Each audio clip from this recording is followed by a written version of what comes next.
And we are live. So happy Tuesday. And today we've got also a nice fun topic because I found myself that I realized that, when people ask for feedback on their Instagram accounts and in general, and to take a look. So that's how I thought we can actually give some like tips and some like just share some Instagram captions mistakes.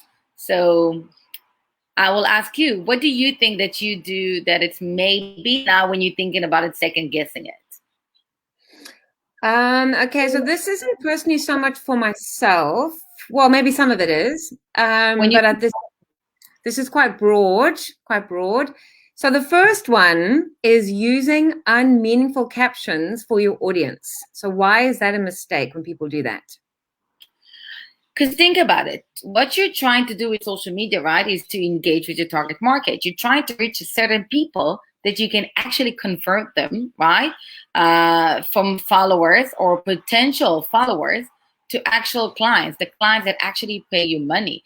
But if you will provide them with the wrong content, stuff that are not really interested about, so you're missing them out. They're not going to stay to follow you. They will move away at one point. And that's the thing. If you don't have a meaningful content for them in your captions, they're not going to stay there for the long run. They're going to stay there one day and another day.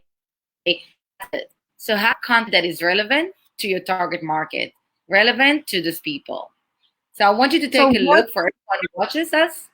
Okay, so let's say you're doing the personal development, you're doing coaching, okay, but you're touching the coaching from a career side. So your content need to be around that, not something generic that they're not necessarily want to focus on. Mhm. And for those of you watching us, you can ask questions about your business, and I'll guide you, and I'll try to give you some answers about it. But try to think about it.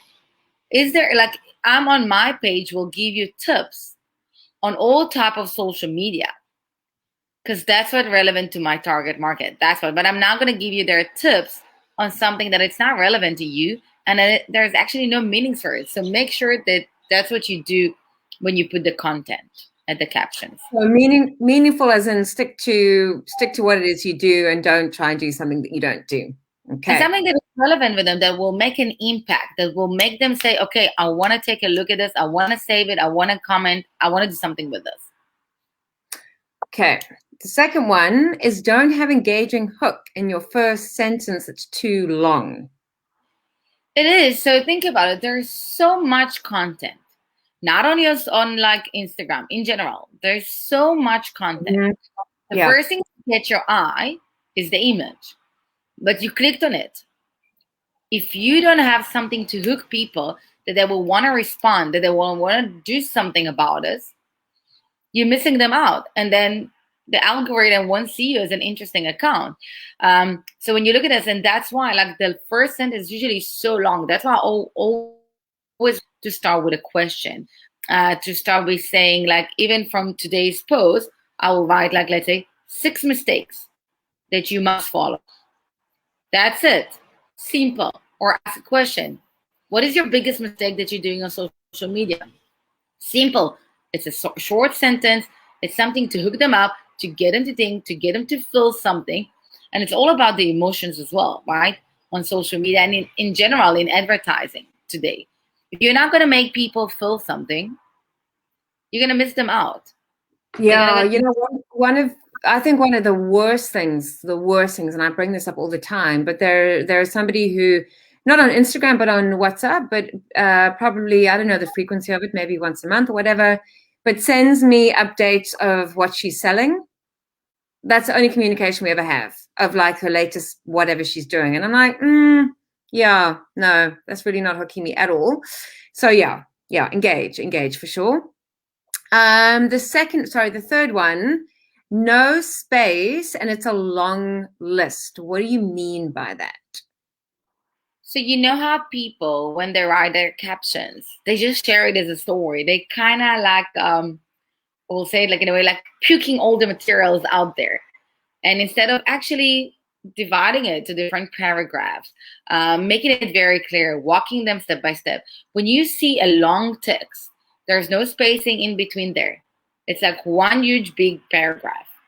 You're not going to read it. Most of us are not. You're going to skip it.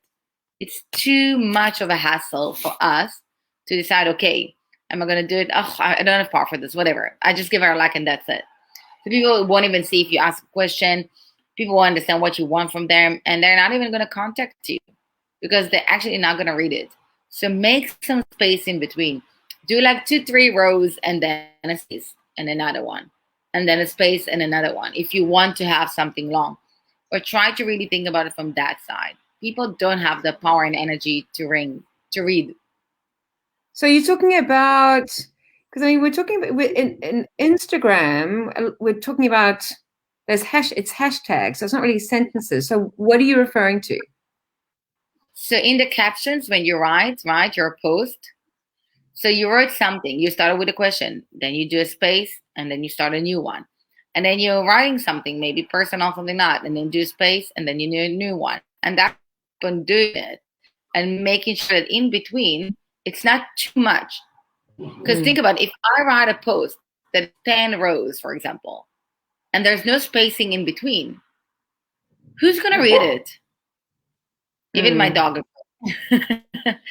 Who's going to read it? Like, think about it. Even when you read it on Facebook, okay? Let's put Instagram aside for a second. On Facebook, would you going to read it? Or are you going to read the ones that are divided to different paragraphs? And then you can say, okay, I read this. I can skip to the last one. And I don't necessarily need to read them because they've divided it to you. There's a reason why even on YouTube, they're allowing you the options to divide it to different chapters. Okay, so in your video, if you look in some of mine, I'll divide them in a way that people, if they want to skip the intro, they will jump right to the section that they want to read. Okay. Too many emojis in the captions? I can see that, how that could just be flipping annoying, to be honest. I don't know what else it is, but it's annoying. I don't follow you for seeing just emojis. I follow you to get some valuable content.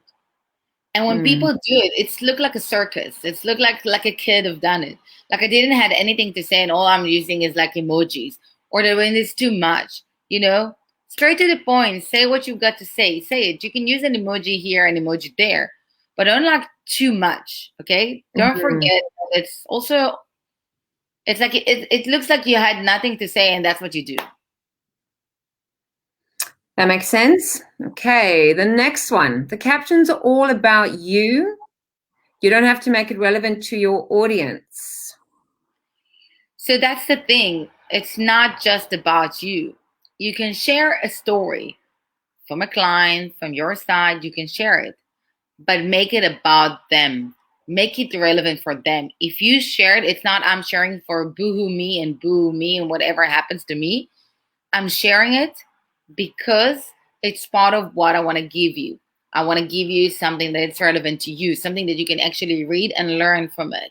So don't make it all about you. You don't want to make it that it looks like you have a blog or you have your own journal.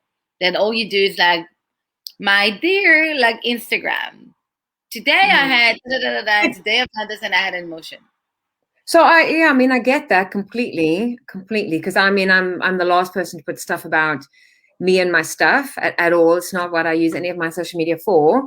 However, what I was told, which I don't know, but I was told that it's good to get personal. I mean, I don't know how personal is good, but to get personal and to share personal stuff, so I don't know what's the line with that then. But that's the difference. There's a difference if you're sharing something personal to them. Okay, so I'll go to the other mistake that there's nothing to hook them. There's a difference if you use it to hook them, but it's still relevant for them.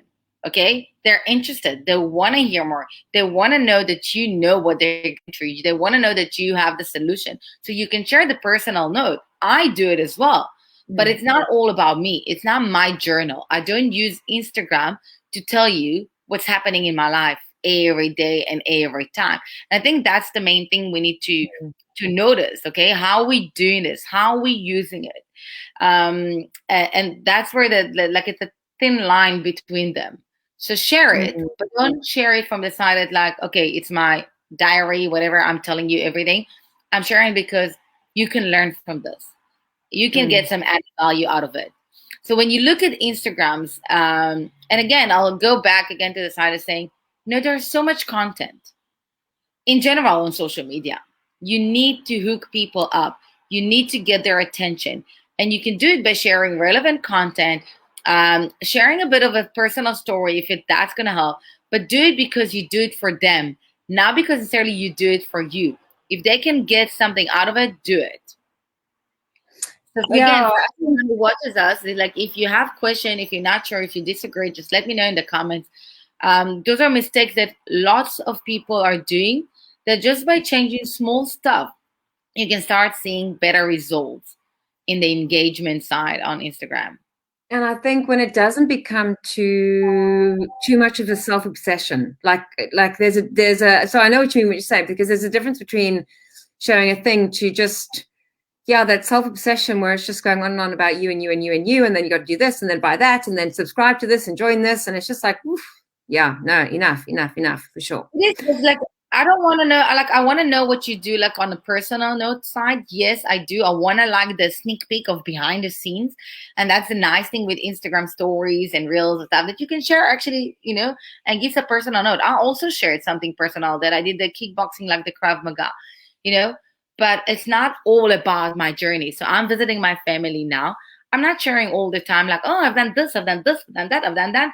It's not my blog, I'm sharing relevant content to my clients, and I'm sharing it, and I can touch personal notes because I can say it's a tough thing to be an entrepreneur, it's a tough life, but there's also good in it. So I'll share from that side on my perspective just to help people to see that they're not by themselves. But I would not share like, okay, so I was eating this today and I've juiced this or whatever, or making it like my story, my book. Yeah, I sometimes think the food thing, I better be careful when I say this, but I'm going to say it anyway. I sometimes think the food thing is when there's a gap. Like, I don't know, maybe it's just because I'm not a foodie. Maybe that's possibly the reason. But like, I've just sometimes thought maybe there's like a gap. So you don't know what to post, but you want to post something, so then you post a food thing. Again, And I'm not talking about foodie people. I'm just talking about normal people, not chefs or anything. So I'm saying don't. If you have nothing to post, don't. And that's okay. If you look at my Instagram, I must admit that recently, I didn't have the power. I had enough on my personal life that I need to sort out with my travel here and stuff. So I didn't post it. And today I posted after I think I haven't posted for more than a week or some. And I'm trying to do a reel here and reel there. And that's fine. No one's chasing you. So yes. So maybe in a month that you're not posting enough, you're not going to grow enough. But that's okay as well. You do you. Don't post just to post. Don't share a story just to share. Do it because it's relevant, because it's something that you can give something to them that eventually, don't forget, you want to convert your followers to clients. You want to become paying clients. And for you to do that, you need to work on building their relationship with them, providing them with the right content, and help them. Help them. That's why I said, like, when there's no space and there's a long list, people are getting lost. They don't have the power. Show them you understand them. Show them you see them. That that they don't have maybe the time, and make it easy for them. Like feed them with a spoon, like you do to a baby. That's how it's gonna help you. And then the last one is don't have a call to action. And that I see so many accounts that are not putting any call to action. So you work nicely and hard on having this amazing design for your post. And then you write things and it's a nice things, but at the end, are you telling them what to do? Are you telling them how to contact you? So right in the end, DM me for more information, or if you want to learn more, if you've got questions, or check out my course, check out my YouTube channel, check out my videos, check out whatever. Ask them to contact you. That's why you will see that in my, for example, post, I always say like, DM me if you've got questions. Let me know if you want to learn more about this. I'll say now, even like in today's post, I also said like, I'll even encourage them to save this post because there's lots of content. I gave all of this like in this, so do it. Encourage them to save, to comment. I always write, if you agree with me, write big yes in the comments below. You need to get them and add some call to actions because they want to read it. And in the end, okay, so what's next? What am I doing now? Get them to do something. And it's in everything. In your post, let's say you want to promote, for example, a networking thing that you do. Encourage them. Come and check out. Check out the link in the bio. I have an article. You want to read more? Check out the link. Get them to do something. By you doing that, you're going to start seeing that there's actually more clicks on your website, that there's more people maybe messaging you. That's how you do it. Don't just, it's like, like don't take the, let's say the horse to the water to drink. Like help, like don't just guide him. Sorry, don't just guide him to where to go. Take him there. If he wants to drink, he will drink. So take the horse to the water. Take your followers to where you want them to be. And on the right time, and that's the thing with social media, at the right time, they will listen and they will contact you and they will come. And that's the thing. We always also expect from social media to bring us results and so quick and like a magic. It doesn't work like this. It's all about organic marketing, building the relationship. And when they need you, because you are giving them so much and because you were there and they know how to contact you because you always tell them how to, they're going to come when they need to. And if you guys have questions before we're going to repeat the different mistakes, let me know. If you're not sure if you're making a mistakes on your Instagram captions, you can either write it in the comments or send it to me as a private message and I'll take a look. You can put a link to your Instagram account and I'll take a look and I'll see. I'll try to give you some tips on doing it. And again, you're more than welcome also to check my online course about it. I actually give there one of the chapters for free. That it's on the landing page, so you can actually watch one of the chapters in my course with some nice tips that really gonna help you. So we're gonna quickly repeat them. So you wanna say the first one? Yep. So using unmeaningful captions for your audience. Yeah, so always bear in mind, you wanna give something that is relevant for them, not to you, to them. You do you on the side. They follow you for a reason. So provide them with the right content. Must I go next one? Yes. Don't have engaging hook in the first sentence and when it's too long. So start with a question. That's my first tip for you. Either start with a question or start saying 3 tips, 5 tips, 7 tips, something like this, and let them. Short, simple, very, and not even a long question. Something super simple can resonate with and can do. So no space. It's a long list. As I said, people divide it for them. Divide for paragraph. Make it easy for them to read it. Guide them in your story. Too many emojis in your captions. That's what you came for, like to just look at the emojis, or you actually giving me content? So look at it from that side. Don't make it also the different emojis, so many colors, so many things. It's like taking your focus from actually reading it to, okay, it gave me some emojis, I'll respond with an emoji, or I'm just gonna give it a like. And that's but it's also a lazy, it's kind of a lazy, disconnected way of communicating. I think in general, people are lazy with their posts and with their captions. They don't have the power to write a proper caption for the Instagram. So they just either write like some one sentence or not even that, just putting some hashtags and that's it. Not. The secrets with all social media platform is, I always make a joke that it's like a Jewish mind. Okay, they want to make money. How do you make money? By getting people to your platform, because that's how you can get more people to advertise. And that's how you do it. So if you can prove the different social media platforms that you can keep people for a longer period of time on their platform, they're going to promote you. By doing that, you're starting a conversation. And that's why putting emojis not going to help you to start a conversation. The next one, the captions are all about you. You don't have to make it relevant to you. You don't make it relevant to your audience. It's not a journal, okay? It's not your personal blog, okay? For that, you can do it separately. You can start a podcast. For that, you give them value. So think about how you share your story and you have a personal touch because you do want them to resonate and connect with you, but make it relevant for them. And then not having a call to action. Yes, get them to do something. Encourage them to save the post, to comment the post, to like the post, to contact you, to message you, to watch your videos, whatever it is you do. Ask them. Ask them to do it. It's in everything in life. We need to learn to ask and say things as they are. So I think again, that was very, very, very helpful. Very helpful. Yeah. yay. So if you guys are still not sure, you have questions, want to learn more, you want a feedback from me on your Instagram account, put it in the comments below, a link, or even just message me here or on Instagram. And yeah, and we'll see you in the next video. Yep. Which See is you. going to be on Tuesday, right? Oh, yes, on Monday. Sorry, Monday. Next Monday. Monday, then Tuesday. Yes. So we'll see you then. Bye. Bye.